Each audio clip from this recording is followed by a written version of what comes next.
Well, for on this, we're going to be joined by Ahren Posthumus, Chief Executive Officer at Momint, to weigh in on the Nersa's 31.4% two-year tariff hike granted to Eskom.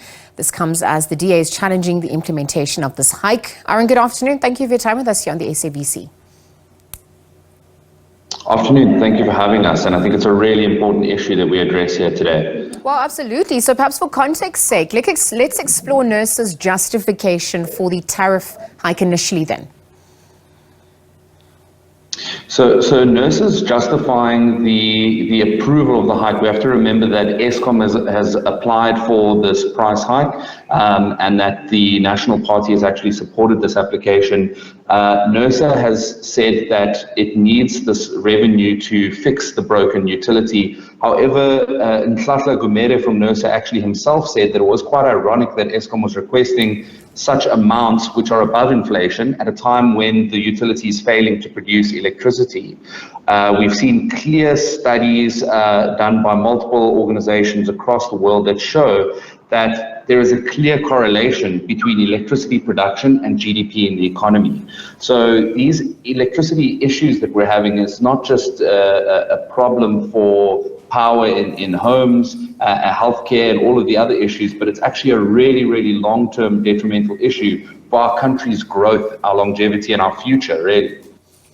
Ahren, thank you for that. We're going to get into some of what you're saying a little further. So at this point, during the arguments, government saying submissions made by the DA have no substance, and they're looking at the state of the economy, perhaps the energy crisis that we have been battling as a country. Do you think that the DA is on the right track, perhaps in challenging this increase? Yeah, the DA argues that it's unconstitutional, and I completely agree. I think it's very important to point out that it's not just the DA. In fact, the EFF has gone on record to say that the energy crisis we find ourselves in is a consequence of maladministration and corruption by the governing ANC party. Now, that's an actual quote from the EFF, not my opinion. And they went further to say that this has been left unattended for decades. This was in an article published to the Mail and Guardian. So I do completely agree. I think the country would agree, and it's not just the DA. Multiple other parties are rallying alongside. Because the impact, obviously, of load shedding has really been dire for the economy and generally the public at this point. I wonder how the increase is going to be benefiting Eskom, perhaps to ensure that load shedding at least is minimalized. I wonder if Eskom benchmarks South Africa's tariffs relative to international peers and the African continent as well. What were you observing on that front? Yeah, so we can say that we noticed that South Africa is one of the more expensive countries in the world when it comes to electricity. We look at this with regards to efficiency of sort of crypto mining operations, for example, which is an incredibly energy intensive activity. But the prices have increased by over 650% since the energy crisis started in 2007. And I think myself, like many other South Africans, are wondering, where is the end in sight? This increase means that Eskom is approved for about 334 billion rands in revenue for this financial year. That's about 133 million home inverters. That's 2 inverters per person in South Africa. We have a population of about 60 million people. Now, I'm obviously not implying that Eskom go and spend that money on inverters, but I'm just saying the revenue that we're looking at here is clearly more than enough to fix the problem or to address the problem. And we've been seeing these increases consistently going up since 2007 when the crisis initially was announced. Well, then at this point, do you think the government has a plan or enough of a plan to mitigate against the devastating effects that this increase or this tariff increase is surely going to have, particularly on the poor? And how can government cushion the most destitute in the country as we speak? This is one of the best questions, we can ask, that you can ask, that we can all ask of the government. And it is very clear that the government is putting a lot of eggs in the renewable energies basket.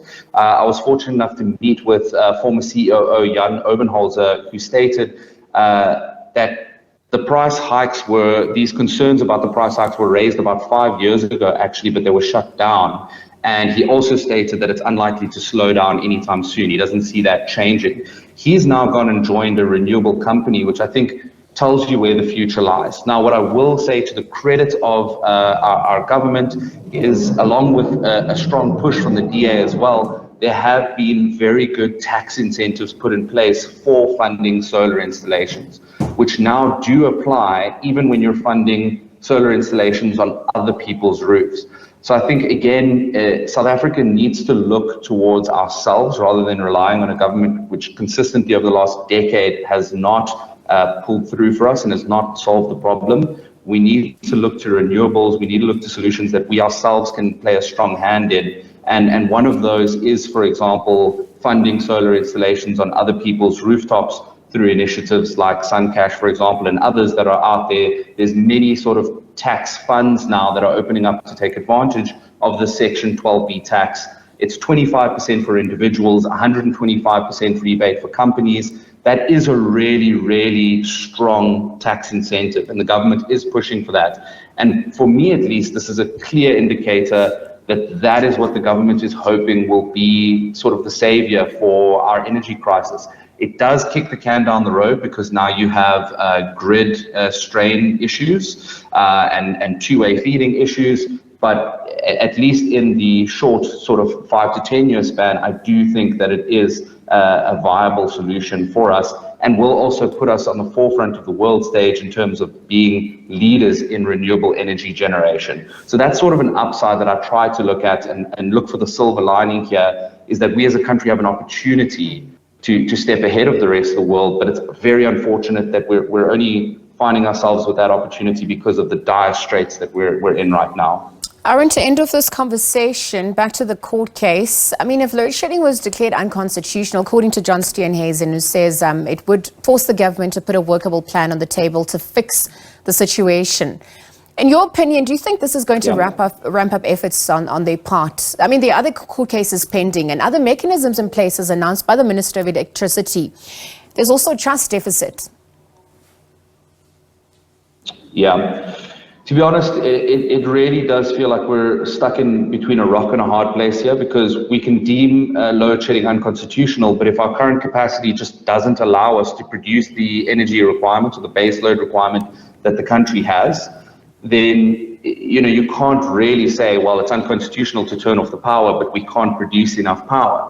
So yes, you're very right in saying that it will force the government to have a plan of action that could fix this, but we've also seen that gone wrong, for example, with car powership and other solutions that were proposed in the past, which oftentimes just lead to more room for corruption or theft. We saw this as well during the pandemic, when there were special grants and funds made available to alleviate the pressures of the pandemic, and those funds subsequently just have never been seen again. So it really is a concern. I think the direction of parties like the EFF and the DA, where they want to put much greater onus and pressure on the ANC and Eskom, Nersa, all three parties, to put a tangible plan on the table, but not only that, but also to allow for much stricter oversight and clear, transparent reporting on what these solutions are doing. I think that's really where the crucial point in terms of fixing this issue. We need that transparency, we need that oversight.